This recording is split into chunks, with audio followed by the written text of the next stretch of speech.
Hey everyone, it's Mario. Thanks for joining me. Well, the day is finally here. I'm gonna cook a meatloaf. The Mama Monty meatloaf. But we're gonna put a little twist on this, because I am gonna cook it in the GoWISE air fryer. I'm gonna cook it in the Breville Smart Oven Air, and I'm gonna cook it in the regular oven so we can compare. Stick around. So first thing we're gonna do is get the dry ingredients together. So to start this all off, we are going to need a half a cup of breadcrumbs, and I'm just using 4C breadcrumbs, nothing special. 2 teaspoons of salt. I am using kosher salt. Use whatever salt you like. 1 teaspoon of pepper, and 1 tablespoon of parsley. And I don't have any fresh parsley, so I'm just using these parsley flakes. I'm going to put in a little bit more. I'm just going to whisk this all together. Okay, let's put this aside. Now for the wet ingredients in the beef. This is 6 pounds, so I got to just kind of eyeball about 2 pounds of it. So I'm just going to come up about over here, and we'll get that in the bowl. And I'm just going to loosen up this ground beef so everything mixes well. We need 2 eggs. I'm going to whisk those up. Since I already had the whisk, it was already dirty. Why dirty another utensil? I'm going to add the dry ingredients. I'm going to add the eggs.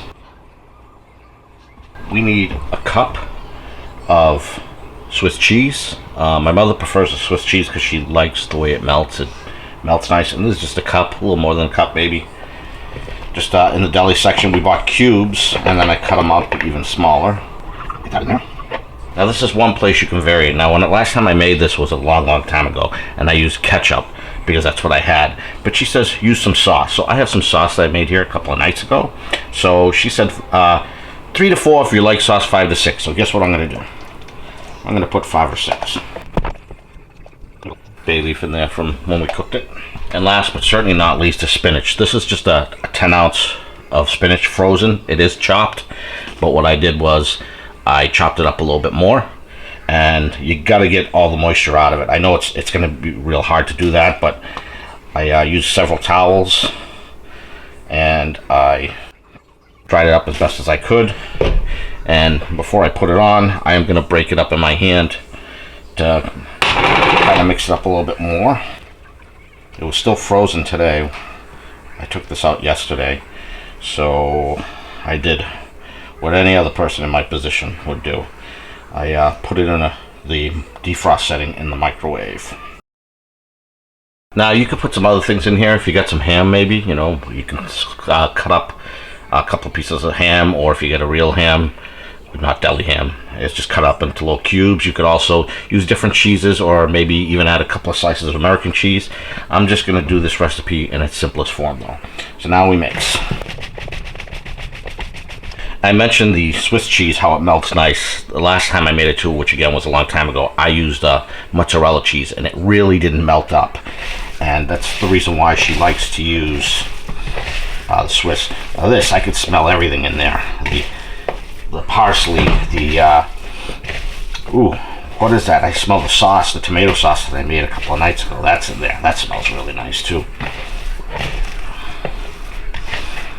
With that other 4 pounds of meat, I think I'm going to have to make some roasted meatballs with that for the week. Okay, there we go.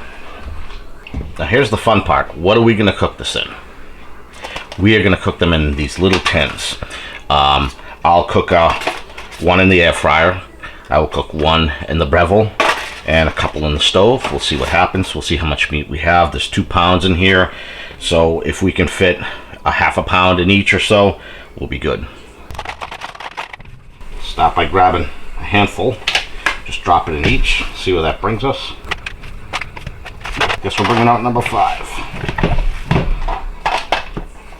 I don't want to overfill these.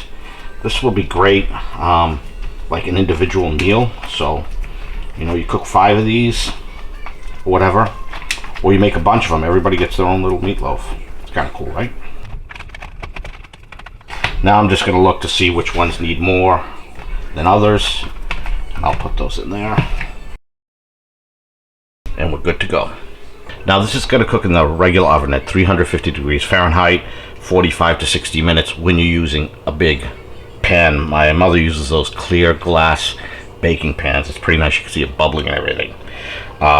This is probably going to take less time. It's a little less thicker than what she usually makes, but you know, there's a lot less in there. And I'm going to do it at that 350 in the regular KitchenAid oven, and I'll also do that in the Breville. In the air fryer, I am going to lower the temperature a little bit. On top of lowering the temperature a little bit, I'm actually going to cover the one that's going in the air fryer in tin foil. Reason being is it tends to dry out quick in the air fryer, things like this. So I'll cover it for the first, let's say, half an hour, and then I will remove the tin foil, and that way the top can get browned up. The other thing I'll be doing with the air fryer is I'm putting in this little shelf, wire shelf. I'm not going to put it high end up. I'm going to put it high end down. This is just so more air can circulate underneath like it would in the oven. Okay, so I decided I was going to put tin foil on one of the ones that were going in the Breville because I'm curious of how that would turn out compared to the air fryer. So we're going to get 2 of these in the Breville now.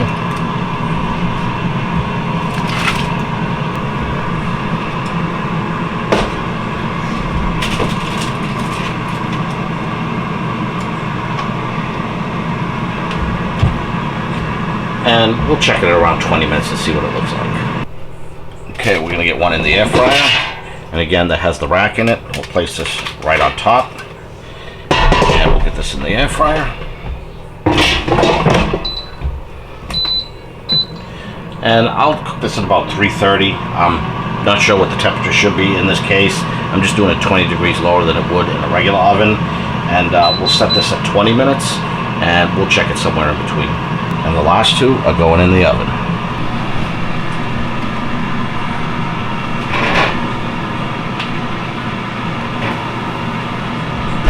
And I'm going to check this in 20 minutes. Okay, that's 20 minutes. Let's give it a quick check. See if I can take this out without getting burnt. I know it's not going to be done, but it's more curiosity right now. Let's do a quick temperature check. We're at 123 degrees. Let's cover this up and put it back in.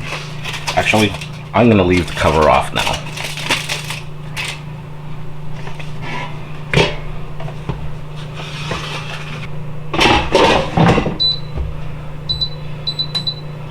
And I'm going to turn the temperature up because I want it to start to crisp if it's going to be done sooner rather than later. So 10 minutes at 370. Let's see where we end up. Okay, we got 28 minutes into this. Let's take a look. That looks pretty nice. Let's take it out of there. See if I can avoid burning myself. Unplug the air fryer, folks. Nice and crisp on top like I like it. Let's do a temperature check. Yep. Perfect. This does need to rest. There's a lot of juice in the bottom, so that'll probably get absorbed somewhat back into the meatloaf. So let's let this sit for 5 minutes. Boy, that's hot. Okay, let's check the Breville.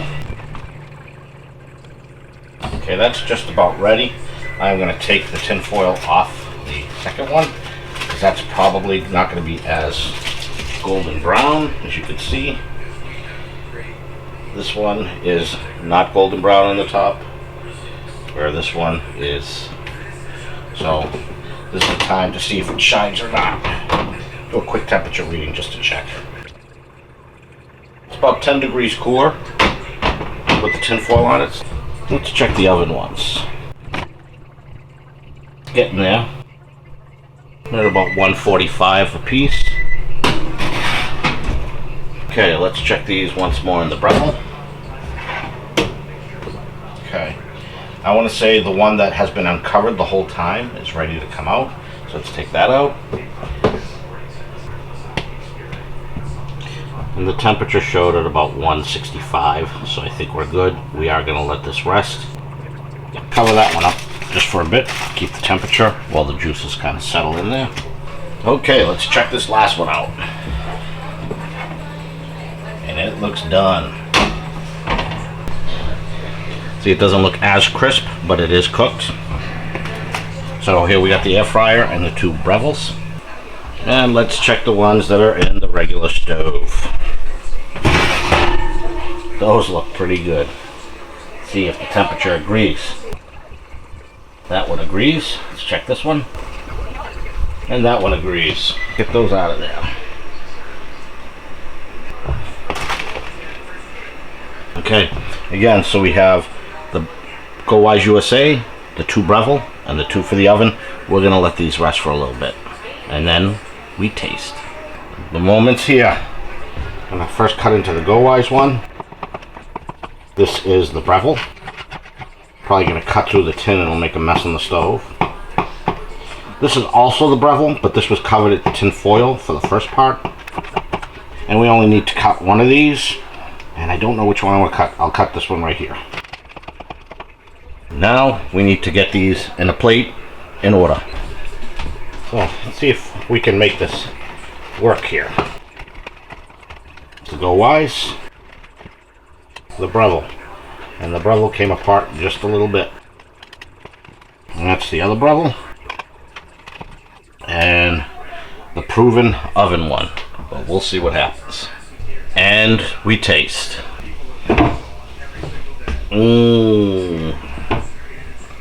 So this one is from the GoWISE, but I want to taste the one from the stove first because that's what I'm used to.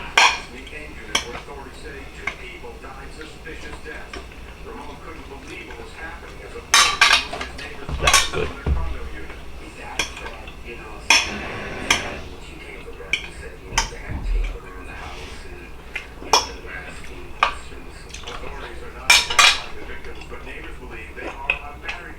That is really good. Okay.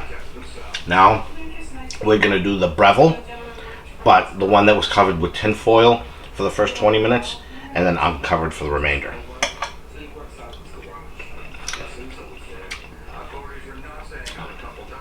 Doesn't have as crispy as the top layer. Still excellent. Pardon me while I get this up. Okay, this is the Breville that was not covered in tin foil. Now, the top, alright, is the crispiest crust of the bunch. It has a deeper crunch. It goes like a little further down.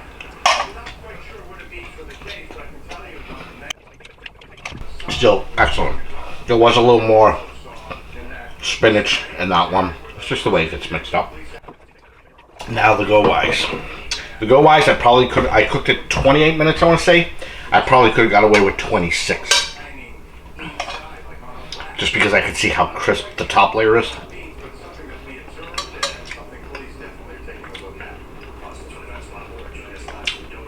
Very good. And tasting the GoWISE, I can confirm it didn't need 28, 29 minutes. It could have did 26. Still though, still delicious. And so juicy inside. You notice I have the stove one left. Now I can retaste it and give my opinion.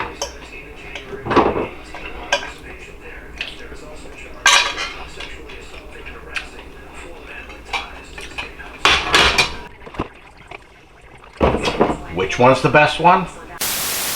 Haha, for you. Okay, so the stove one, undeniably good. The one done in the oven. The GoWISE USA air fryer, I think it's overcooked by about 2 minutes. It was not burnt, and it was still juicy. So it's just the way it worked out because I cooked a little longer, and then I raised the temperature up to 370 because I wanted to crisp it. So if I had just left it at the 330 or just raised it to 350, I think it would have been perfect. Still excellent. I may actually cut another piece of meatloaf out of the GoWISE one from the center because that could be different as well. The Breville, think it was in the middle of the pack, to be honest with you. It tasted a little different, and I'm not sure why. It must just be the way it cooks. Still excellent though. So I'm gonna grab another piece of the GoWISE and see what happens, right? For me, I think I'm just gonna put the GoWISE right in here. There we go.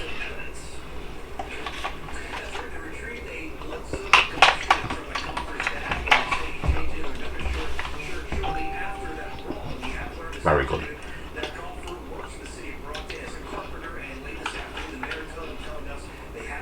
I can taste everything in there. I never knew this had Swiss in it up until last week when my mother gave me the recipe. I'm not a Swiss fan, but I'll tell you, she was not lying when she said Swiss. Good, good, good. So, one last take out of this. The GoWISE, definitely 330 is a good temperature. If you're going to raise the temperature after you pull the tin foil up, and I think tin foil is crucial for that, just go to 350. Don't cook it more than 25 minutes. With the Breville, I think we went 35 minutes. So it actually took 10 minutes more for the stove and the Breville, and they didn't taste any better or any worse. They should really taste the same. It's a question of the level of crispiness on it, in my opinion. So this was great. I know now that if I want to prep a bunch of these meatloafs, I can just cover them up, put them in the freezer, take them out the day before. If it's like for a lunch, just pop it in the air fryer, 25 minutes, disappear. Thing beeps, come and eat it. You know, you got to take off the tin foil, like I said, 20 minutes into it. So, if you like this video, please give it a thumbs up. Please consider subscribing. Please press the notification bell so you know when I'm putting out a new video, and I'll see you on the next one. Thanks a lot. Delicious. Unfortunately, now I have to explain to my daughter I use the tins we were going to use to make chocolate cake in the air fryer.